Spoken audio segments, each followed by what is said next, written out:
Hi, Maiko. Hi, Gloria. Hey, thank you for being here. I wanted to ask you if you would share a little bit about your journey with yoga to Yeah. our students here in the inner circle. Yeah. You and I have known each other a long time, and you're joining us today from Tokyo. Yeah. And what time is it over in It's Tokyo? almost about 11 a.m. morning. And I know you're getting ready to teach, so we'll just get right to it. So, and I'll let you share later also where people can find you in Tokyo and all the cool things that you're up to over there. I know you and Satoshi have been doing some really fun things, and you're a Lululemon ambassador over there. And yeah, I know you just had some really big events. So I'll make sure I post some information here so people know where to find you. But today I wanted to ask you or have you share a little bit about your yoga journey. We've known each other a long time. And if I'm not mistaken, I think it took you about 10 years before you tried Kundalini Yoga. It's kind of, yeah. Yeah. Do you want to tell us a little bit about your yoga journey? Yeah, sure. So the first of all, yeah, I'm Maiko, and yeah, someone knows myself, and maybe someone don't know me. So I live in Tokyo, and I born in Japan, but I mainly doing yoga in Vancouver with Gloria and Senpa Beaver. So first time I started yoga, I mean a kind of real yoga in Vancouver was 2007. It kind of like long time ago, and then yeah, at that time, so I'm more like hatha person. I really love to take like asana, and I have my kind of hatha teachers, like my mentor Cameron from Senpa Viva or Brani and other teachers. And the first time I started yoga with Senpa Viva, Kundalini was not my focus. Of course, like I had a chance to take in a class with Gloria, but maybe once a week or maybe twice a month or something. Even I have a lot of chance. I don't know why. I kind of like I don't want to say I didn't want to, but I don't know. You avoided it. That kind of like Kundalini is not my first like priority to practice. Yeah. But since 2010, so before like my first Kundalini training, my first training was 2010, and before that I finished my like hatha training at Senpa Weaver. So since then, I've been started teach hatha and yen and vinyasa style. But since 2010, so my main focus is kind of shifted to practicing Kundalini, and then start from 2000. I don't know. I still remember 2010 to 2012. I was in Vancouver, so I've been practicing Kundalini with Gloria a lot. I think maybe every class is done in maybe 5-6 times a week to practice on the Gloria and the Kundalini practice. And so through the Kundalini practice and spending time with Gloria, so again, kind of like made me something change. Of course, all side yoga made myself to be in there or some like the old training, bring myself to be in a present or some challenging everything. But Kundalini Yoga changed myself a lot. So especially like, so at that time I had a kind of tough situation in Vancouver, but always like practicing yoga, the kind of practicing Kundalini encouraged me to be strong and also be present. And also, always I felt that after the Kundalini practice, so everything going to be okay. So those stuffs, and also, so life is always like busy and many things happen, especially in Tokyo too. But the Kundalini Yoga bring me to back to center, always center, or like always I have to resolve everything. So practicing, yes, since a long time. I don't know why. Just so everybody's clear, you said all of the yoga helps you feel really, really present. but what you felt when, and I'm not using the exact same words that you're using, so let me know if I've got it right. But you said when you would practice the Kundalini, you would feel like everything was going to be okay. It gave you more faith in yourself, or more trust, maybe. More trust. More trust. And I trust myself, and also like trust for the everything. And I just can be, trust myself, and also just can be, let things happen. And I always say like, let things, universe happen, or something like that. Yeah. And then the Kundalini Yoga works, of course, on the mat for the physical level and like mind and emotional level, but also after the like practice, like my real life, always changing everything in my life. So that means. So you see things changing. You see things changing in your life when you practice. You see the change. You see the effect in. See the effect to my life too. Yeah. Still, I always, after like now, like and also like after I came back here, it was like 2012. So since then, it was funny because like 2012 at the time, so I really wanted back to Vancouver. So I think Japan is not my place. Tokyo is not my place. I want to back to Vancouver. I always think that, but the practicing Kundalini, or like you, like Gloria. So you came to Japan to lead the event on a class, and spending time with Gloria made me something to kind of no idea, but or something like, I just noticed that the shared Kundalini Yoga in Tokyo is part of my mission. Yeah. And then it's always happening after you left here. I mean, like so some people know like Gloria's came to Japan like once a year for join a like big yoga conference in Tokyo, and like in Yokohama, which means that nearby Tokyo.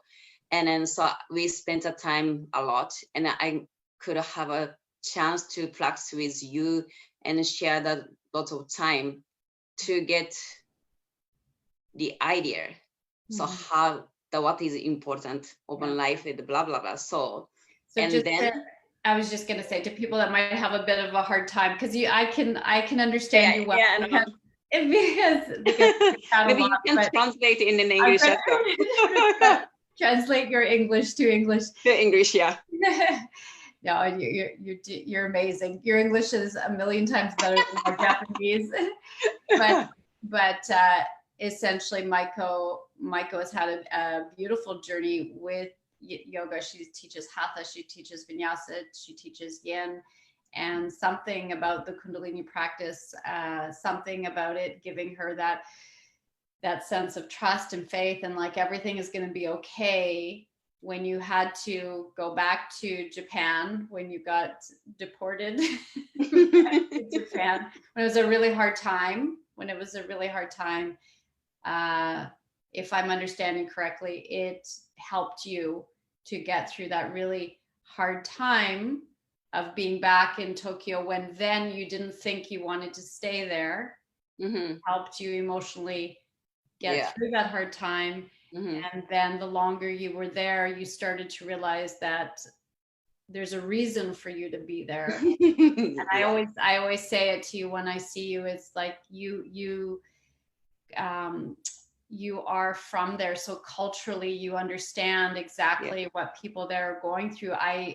When I come and I teach there, I love it. I love being in Japan. The students are so amazing, but I don't know their everything that they're going through culturally as well as you do. And so I think it's really beautiful that you've decided to share this practice that helps people come back to trust and faith and feel okay again, like that the stress, that they can deal with the stress. And do you want to say something in Japanese to the Japanese students just about why? Say it in Japanese. Why so say in Japanese why you like what Kundalini Yoga gives you, that why you would recommend someone try it.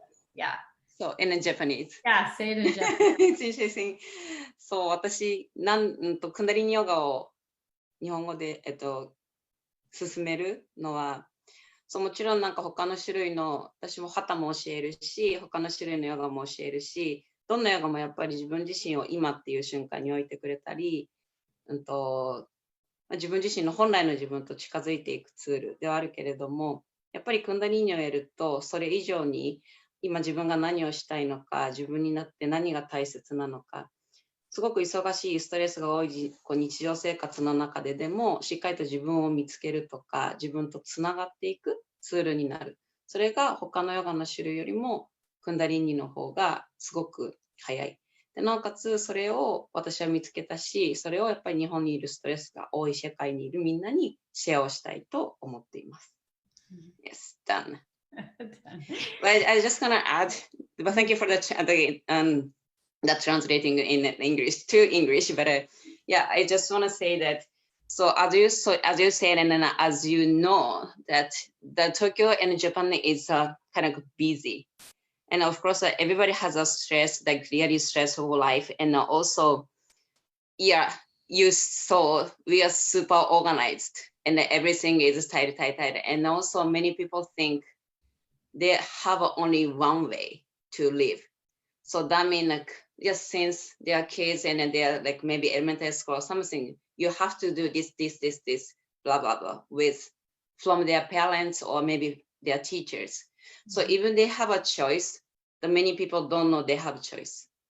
So that's why I always try to let them in the Kundalini Yoga class and then to share, you have a choice and you can create your life. This is one of the big reasons why I really want to teach Kundalini here. So I just want to, I keep saying and keep doing, I just want to keep planting the seed. And then they have seed and then they can start to growing up by their own. Nice. Thank you. Maiko, I know you have to get to class, so I wanted to ask you about the online courses that you from your experience, because that's the way that you and I continue to work together when you're so far away now. I know have you done all of the self-mastery courses? Yes. Yeah, I've done, and also I kept taking them. Yeah. So we're about to do Master Your Mind. I don't know if you remember all of the ones or what came to you from that particular course, but is there anything you want to share with everybody about what your experience with the courses is like, Sure.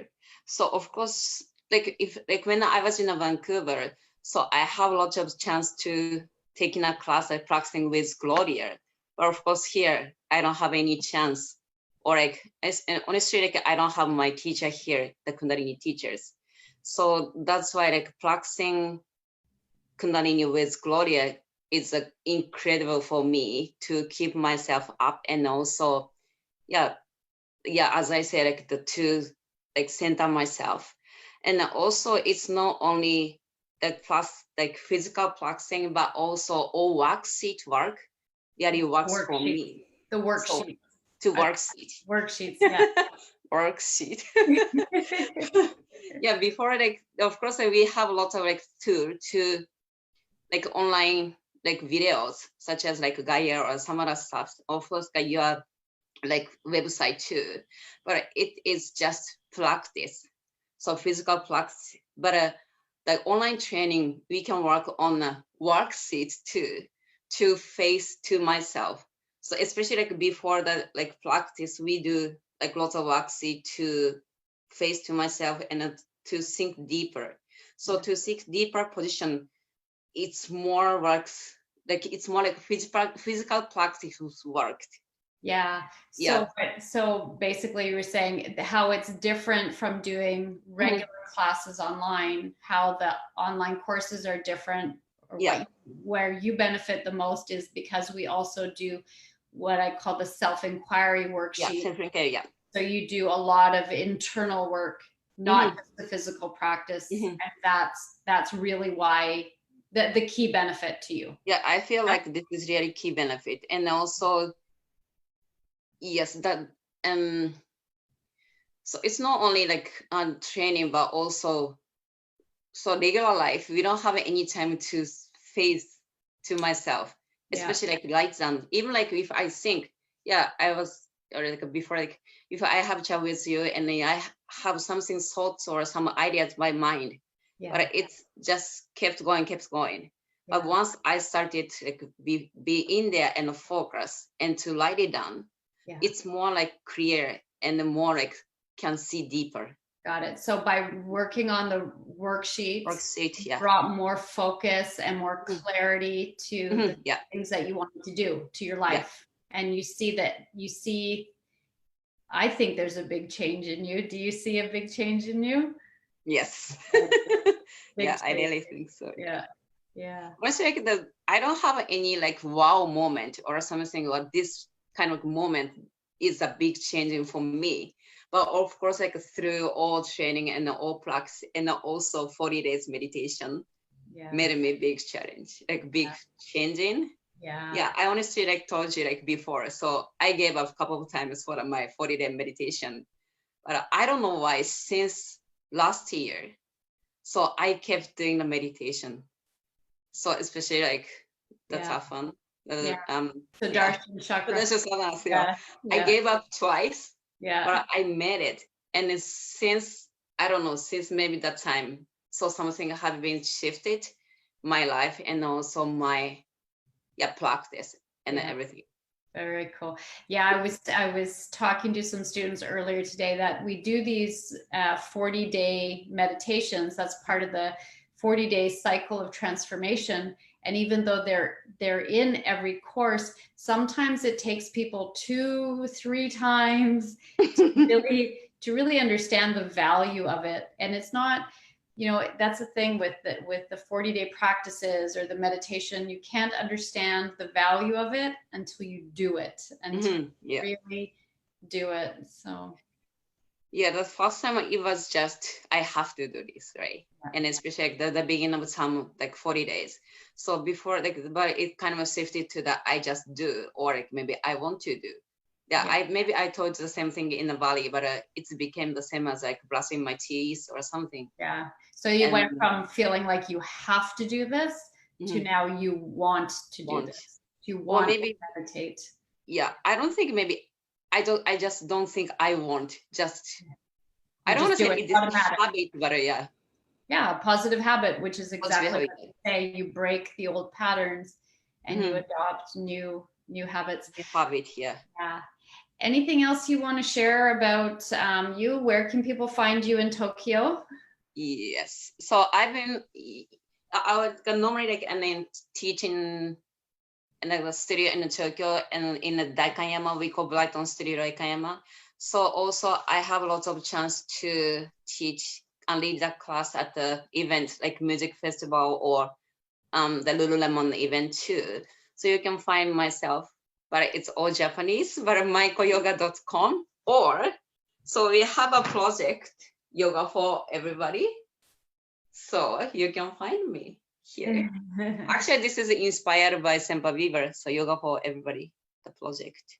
Thank you. That was one of the big motivators behind Semper Viva Yoga, was to have lots of different styles. I know we've been talking about Kundalini Yoga, but we wanted as a studio to offer something for everybody, whether they wanted a yin practice, a hatha practice, or vinyasa practice, that they could find something that really resonated for them. And tonight we're talking a lot about how Kundalini does some deep inner work that we both are very drawn to. And of course, there's benefit to all styles of yoga. And also with the Kundalini Yoga, it was that same principle I brought to this, that it's also Kundalini Yoga for everybody, to break down all the barriers to the practice, to be free of dogma, to make the practice very accessible, so that yoga for everybody is carrying on 25 years later in ways. But just one thing, like for me, of course, like all style of yoga is yoga for everybody, but Kundalini is really yoga for everybody. So from kids to adult, when I lead the event, everyone can enjoy and everyone can smile and happy, especially Kundalini Yoga. Yeah, it is a very simple practice, and that makes it possible for everybody to do it. You can make it strong, but it doesn't have to be. You can make it less, you can dial it back. Yeah. Anyway, thanks for sharing, Michael. We'll see you in Vancouver when you come out to visit us in January. For those of you that are interested in teacher training, the Kundalini training, there's the online course that is starting on Saturday, and Maiko does support students in Japan who are wanting to do the online courses. You can always find her and she can guide you through the worksheets and all of those practices, and I'll make sure I get Maiko's information posted on here.